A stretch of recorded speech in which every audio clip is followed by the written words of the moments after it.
Winter meetings has come to an end. We had a slow week that was then highlighted by a crazy ending. We have to talk about Eduardo Rodriguez. We got to talk about Jeimer Candelario. Obviously, we'll touch on Juan Soto. A Rule 5 draft happened. We'll talk about it all today on Locked On Tigers. You are Locked On Tigers, your daily Detroit Tigers podcast.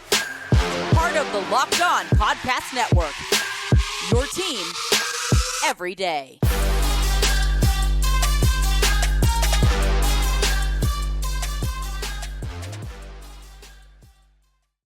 What is up, everybody? Welcome back to another edition of Locked On Tigers. I'm, of course, your host, Scott Bentley. Today is Thursday, December 7th, 2023. Thank you so much for making Locked On Tigers your first listen every single day. We are free and available wherever you get your podcasts, including YouTube, part of the Locked On Podcast Network, your team every day. Be sure to check out the SiriusXM app as well. You can search any game that's currently going on, any team that's currently playing, and get their home radio broadcast straight to your phone through the app. So be sure to check out the SiriusXM app. Welcome back. Hope everyone's having a fantastic week. Happy Thursday to all the home stretch of the week here. So a slow week. And then Wednesday night happened and all heck broke loose. We have a Juan Soto trade to talk about. Obviously, as I said, we're going to discuss Eduardo Rodriguez. We're going to discuss Jeimer Candelario, some rumors swirling around him. We're going to talk about the Rule 5 draft, what the Tigers did. We'll talk about the minor league Rule 5 draft and what the Tigers did. And then we will talk about kind of the outlook now going forward the rest of the offseason. Has my opinion of what the Tigers need to do this offseason changed? Has anything really shifted in their strategy throughout this week? That, again, until Wednesday night, which is so funny because it's literally as, like, people are leaving Wednesday night, right? Like, people, like important people and organizations are leaving Wednesday night. And so, again, we talked about it yesterday. Some stay behind and are there, through Thursday and whatnot. But like the events that are scheduled for winter meetings end after the Rule 5 draft on Wednesday afternoon. So there are people like leaving after, and yet that was the busiest night of the entire week. So I think really what a lot of the maybe silence or the slowness of the week has a lot to do with Shohei Ohtani. And I have seen some wild takes out there, right? There's been people that have been like blaming him for like everything, for like how slow the offseason has been and whatnot. And I get we all want to be entertained, and that's the whole point of sports, right? Like that's what we're here watching. But I mean, golly, I can't fathom like telling this dude he has to hurry up because he's ruining like the offseason by not signing quicker. Like he's gonna do what's best for him and his family and his camp and his agency and like all of that. Like I hate to break it to you, they don't care. Like they don't care about how interesting winter meetings are. And he shouldn't. That's like not his job. He's going to be paid to be one of the best baseball players to ever live. He's not gonna. That was just a wild take to me. I saw some prominent figure, talking heads in the industry kind of say something along those lines, and I was kind of taken aback. That doesn't really track in my head. That's not Shohei's responsibility at all. And it also sounds like I shouldn't even say that. There are reports by some people that he may sign sooner rather than later. I think one report said that he wants to sign by the end of the week. We will see how true that is. But regardless of like if you're mad at him or not, which again, I think it's ridiculous to be like actually upset with Ohtani and attacking him like as a person for like his timing on his contract. That's preposterous to me. But that all being said, it is true that I think it is the number one reason why winter meetings were so slow. It's always hyped up every year, and some years are like this. They're duds, and some years are really, really exciting. And this one was a really, really slow winter meetings outside of, again, Wednesday night. And I do think that a lot of other moves with the market and the free agent market specifically will, like the domino effect of Ohtani signing will cause a lot of moves to happen after that.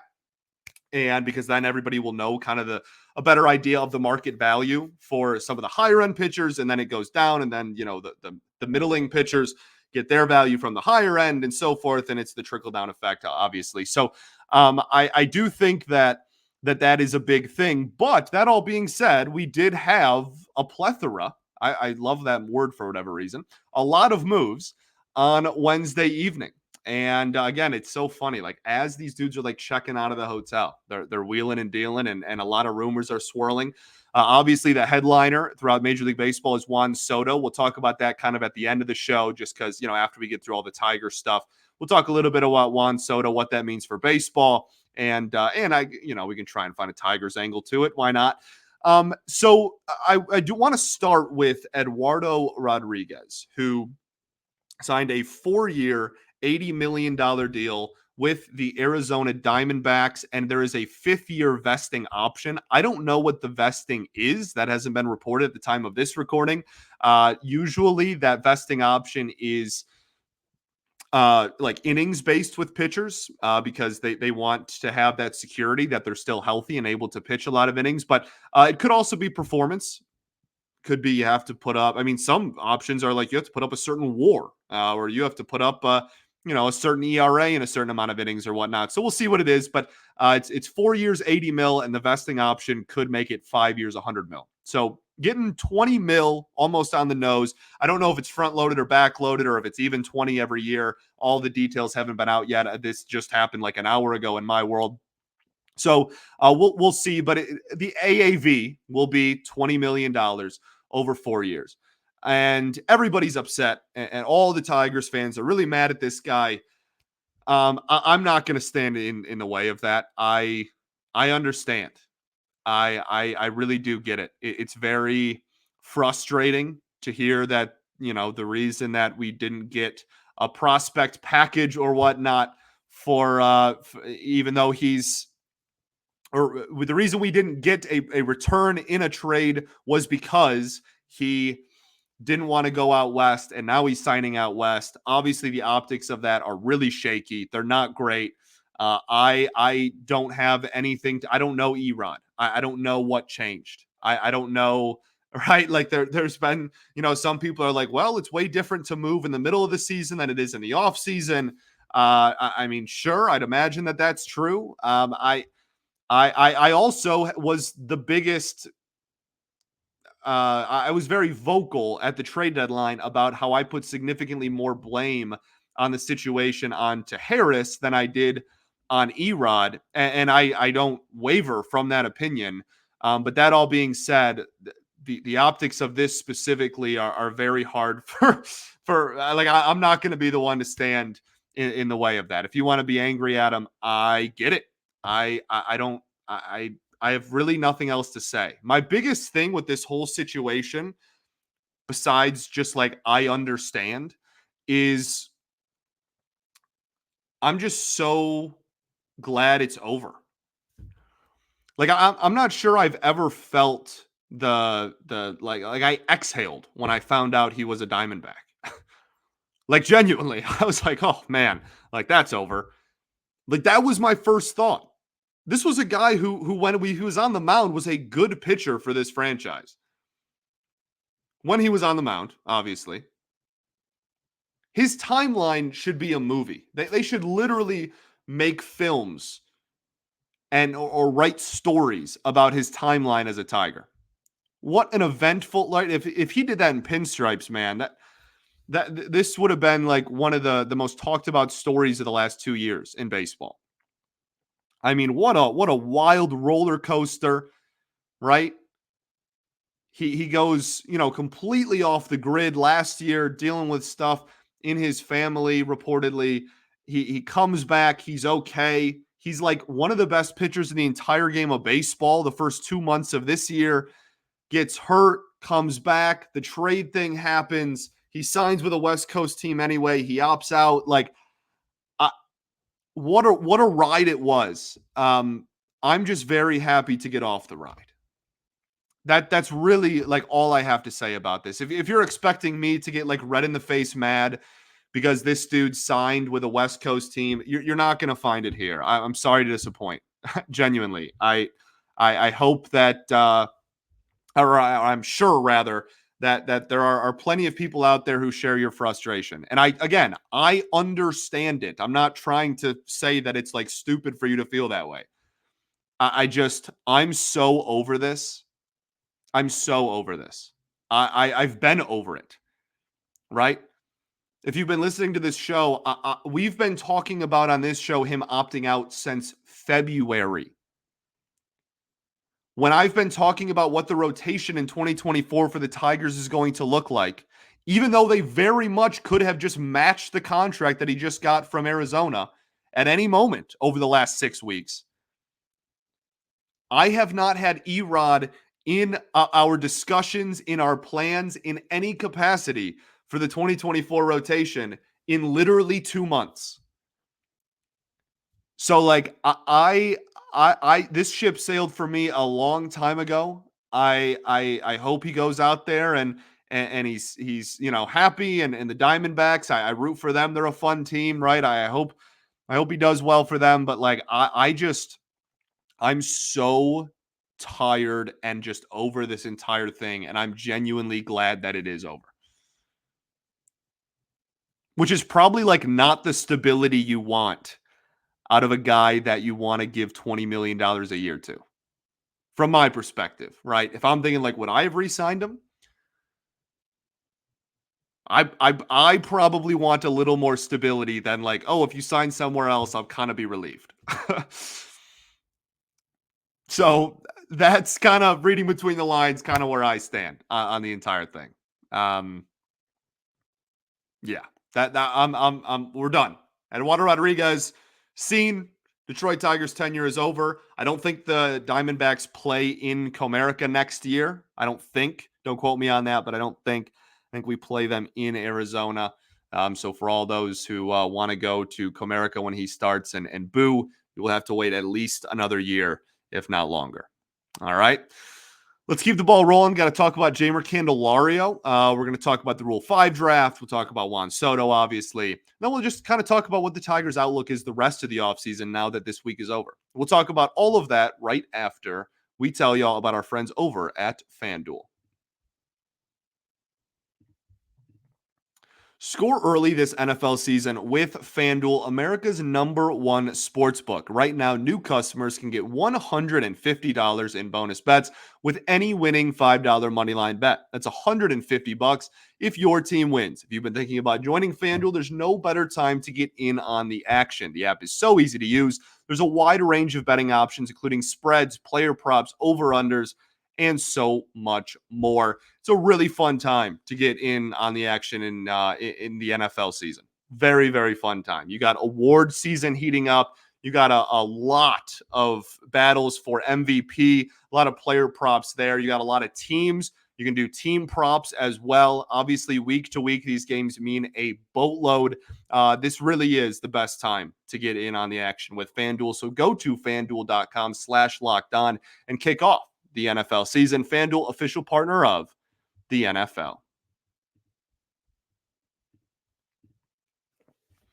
All right, everybody, welcome back here. Segment 2 of Locked On Tigers. I appreciate y'all for tuning in, making us your first listen every single day. Shout out to the everydayers that do tune in every day. I appreciate you all greatly. We will be back tomorrow talking more offseason stuff, recapping the week that was, talking about the future as well. Okay.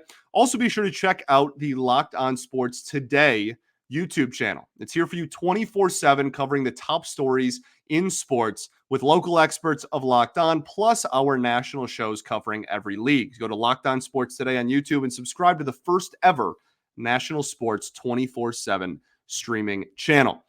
All righty. Well, we talked about Erod. I cannot tell you how nice it feels to know that like we're not going to have this discussion over and over and over again going forward like we have for the last 6 months.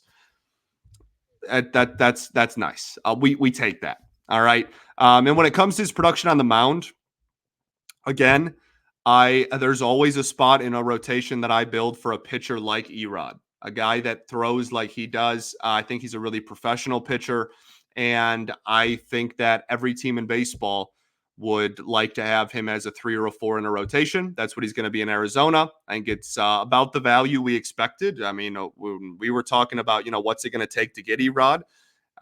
We said around 20 and add another year. That's exactly what happened. It was 20. It's 20 AAV. He had 3 if he would have opted in for the Tigers. They gave him an extra year at the end. So it's only like a $3 or $4 million raise AAV. It's just the extra year that obviously a lot of that extra money gets. And then the vesting option for the 5th year as well is obviously going to make him a lot more money. I'm going to miss his production on the mound. I'm going to miss his production on the mound.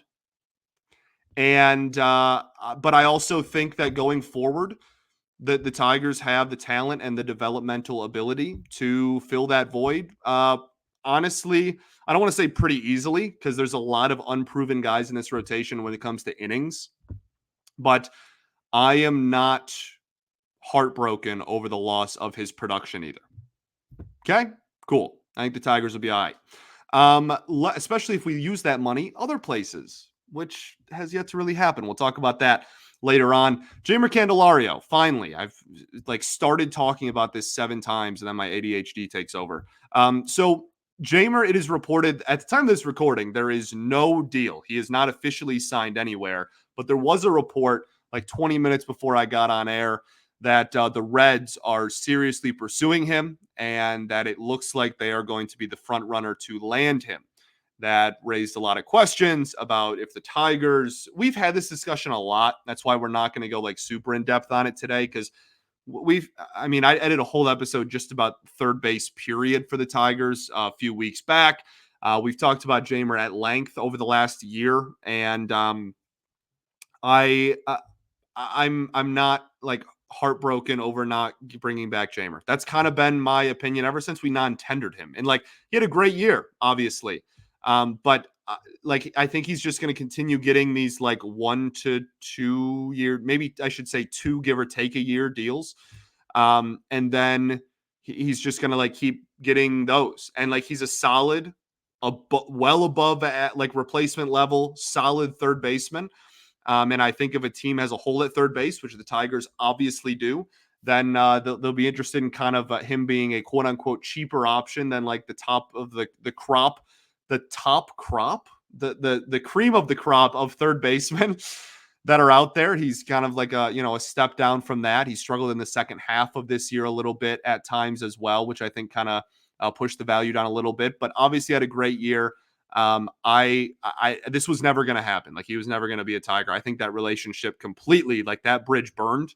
So that's why we never really seriously entertained it on here, because I refuse to believe that was ever even a conversation a single person in this front office had. I don't think that's in the cards. I don't think that's on the table at all. So hope he does well in Cincy. I love Jeimer, one of my favorite Tigers during that era.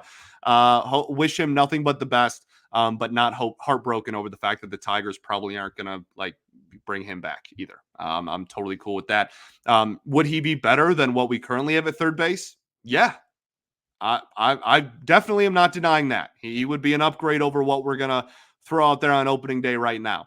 But every day that goes by where the Tigers just are really digging their heels into we're going to have competition at third base, we're going to have competition all over the field, et cetera, I get more and more confident that this team's probably just going to have a platoon thing the first couple of months at third, and then hope that Jace Young can grab the baton and get the torch passed to him going forward.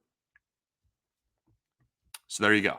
I also still think there's a lot of trade possibilities out there. I don't think that's just completely by the wayside, but we'll talk about that a little bit more later. Rule 5 draft was on Wednesday. Let's talk about that right after this.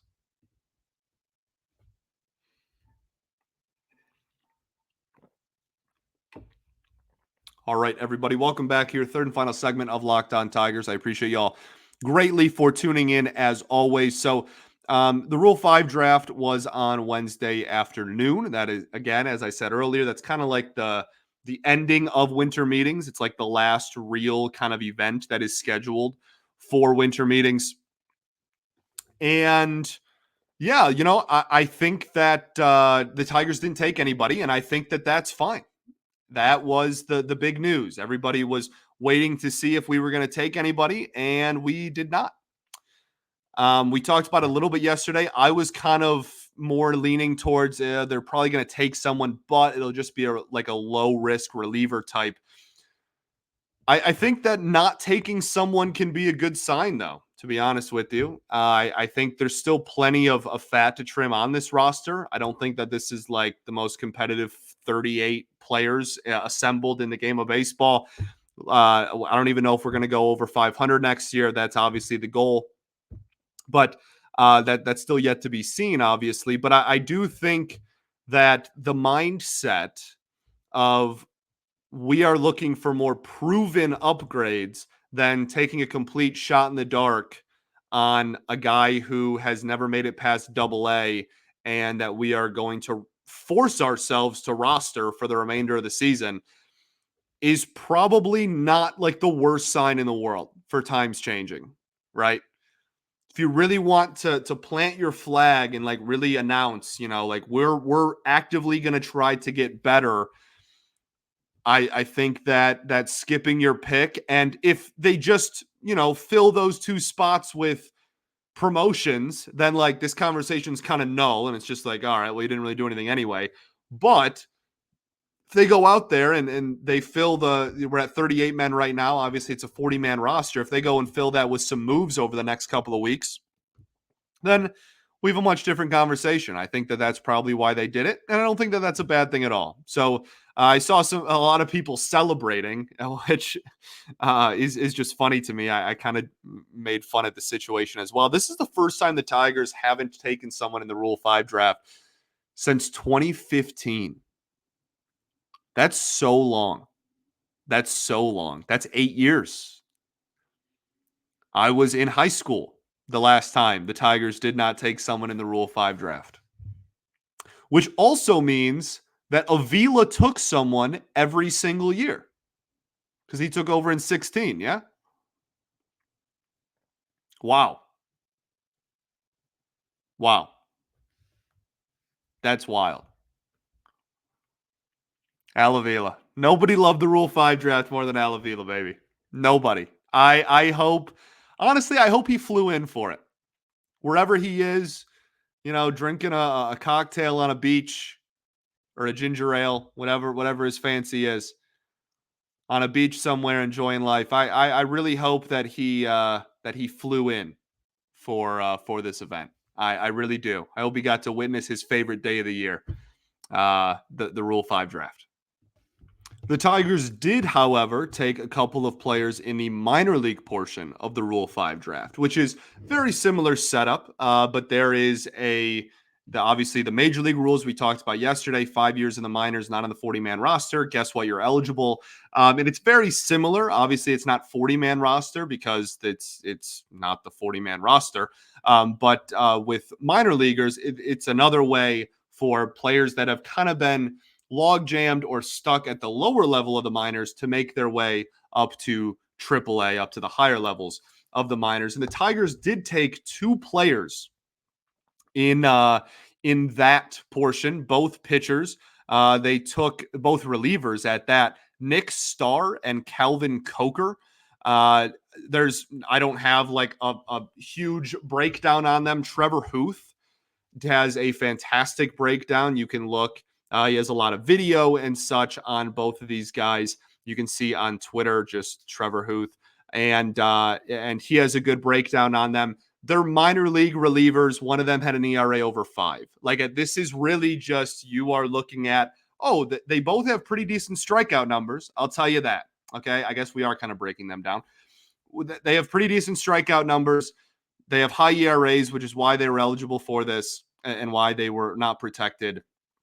This is an opportunity for the Tigers, with their confidence in their minor league pitching development, to take a couple of guys that they know have swing and miss stuff and that they know can get swings and misses and strikeouts, and try to hone that in and get the ERA to improve. I have no issue with it. I'm not going to be upset over, minor league Rule 5. There's no reason to be upset, even if I could. at the situation. And yeah, I hope that they can turn into something. This is probably a majority of these guys never see the majors, so we'll see what happens. We'll see what their development path is. But yeah, there were 2 additions made, just not at the major league level. So these guys will have to stay on the AAA roster all season. Okay. That's pretty much it for the Tigers week. Very obviously quiet. I think underwhelming is a word I may use as well. I know that, again, I cannot stress enough. I think a lot of this falls back on Ohtani. Not his fault. Not trying to like attack him like some people are. But, you know, when he signs, I think more people will sign, especially just like the Japanese market in general, right? Like Yamamoto probably isn't signing until Ohtani signs. And then when Yamamoto signs, that's probably when Imanaga signs, which I know a lot of Tigers fans kind of have their sights set on him. So we'll keep tabs on all of those situations. And winter meetings ended with a bang with Juan Soto, obviously getting traded to the New York Yankees. I think the Padres did what they thought they had to do, which was trade Juan Soto. I don't think the return, because here's the interesting thing. I fully expect the Yankees to extend Soto, or at least try to extend Soto, right? And if the belief is amongst all parties that there's no way he's going to sign an extension, this dude wants to test free agency because he could get $1 kajillion, then like fair enough, right? That makes total sense from Soto's perspective. Fair enough. But it's so wild how much like years left on a contract or team control really determines value so much. Because like Juan Soto is one of the premier young hitters in this game. This dude leads the league in walks and is top of the league in on base percentage nearly every year. He's still so unbelievably young. That's why he's going to get so much money. When his swing is right, he's a huge power threat. But he has such a high floor because of how often he draws walks. And he's like the Scott Harris dream is really Juan Soto. And it's so interesting to see, you know, the value for such a premier talent. And again, I'm not saying anybody got fleeced. I'm just saying the value is probably accurate. I like Michael King a lot. I like a couple of those other guys a lot. It's odd to see like, oh, like here's a premier talent. Here's an elite level hitter, right? Like a guy who, when he's a free agent, is going to be one of the highest paid players to ever play this game. And here's, you know, solid prospects, but none of these are like some of the best prospects in the entire game of baseball. So it's interesting how much, you know, team control and how much years of control really matter.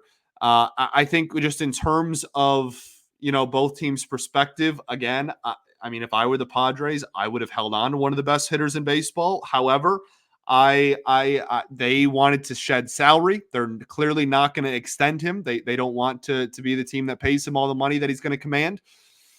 And given that situation and given how poorly this year went, they felt the need to trade him. I don't. Again, I would have kept him, but like I'm also not like a billionaire owner. Like I'm not in charge of the Padres' finances, and they got a lot of players. Not all of those dudes will turn out, but if a couple of them do, they're probably gonna take that as a win. And from the Yankees' perspective, I mean, you can't say they're not going to try, right? You can't say they're not going to go down swinging. Obviously, last year, a major disappointment for the New York Yankees. I still feel like that lineup is still so top heavy.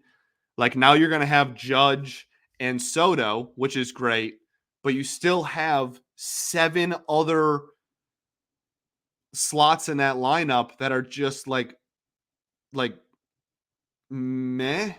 Like they're it's just I don't know. I don't know. It's tough. It's really it's tough. I think when healthy, their rotation can be good, but it hasn't been healthy in like 3 years. Obviously, Cole is one of the most consistent and best pitchers in the entire game of baseball. They got better.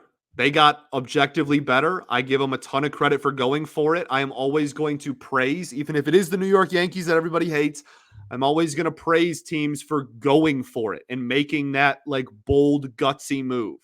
I'm always going to be pro that. That is front office. You have to go for it at some point. You have to put all your chips on the table. You have to make a gutsy move. No team has ever risen to the top without taking some chances. So I believe it or not, commend the Yankees for doing so. I just, there's still a lot that the Yankees need to improve on for me to think that they're going to be significantly better from last season. Baseball is a beautiful sport because the addition of one player, I mean, we've seen with the Angels for the last 5 years. One or two players ain't going to single-handedly change a team, even if one of those players literally plays both sides of the ball. So they still have a lot in their lineup to clean up and to improve on, but this is obviously a great step in the right direction for that franchise, which I know is not music to too many people's ears. Okay. Going forward for the Tigers, I still want the exact same thing that I've said I've wanted for the last couple of weeks. Just the fact that the winter meetings is over and that they're not all in this resort doesn't change at all, actually. Like even 1 ounce of anything, my opinion of what I want the Tigers to do the rest of this offseason. I still want another starting pitcher. I want it to be a good, prominent, like middle of the rotation. You spend legitimate money to bring him in.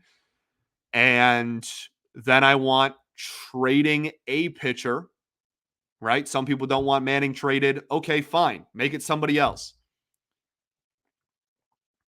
You are going to have a lot of starting pitching depth after you sign the starting pitcher you should sign. Then go get offensive help that way if you're not going to spend in free agency on bats. Been saying it for weeks. Going to keep pounding my fist on the table for it. I think when Ohtani signs, we'll start seeing the domino effect, right? We'll see Imanaga sign. Hopefully the Tigers are going to continue to be players in that market. But even if it's not him, go bring in another starting pitcher first and foremost. And then let's have some fun. Slow week, fun end to a slow week. Still a whole offseason ahead, though.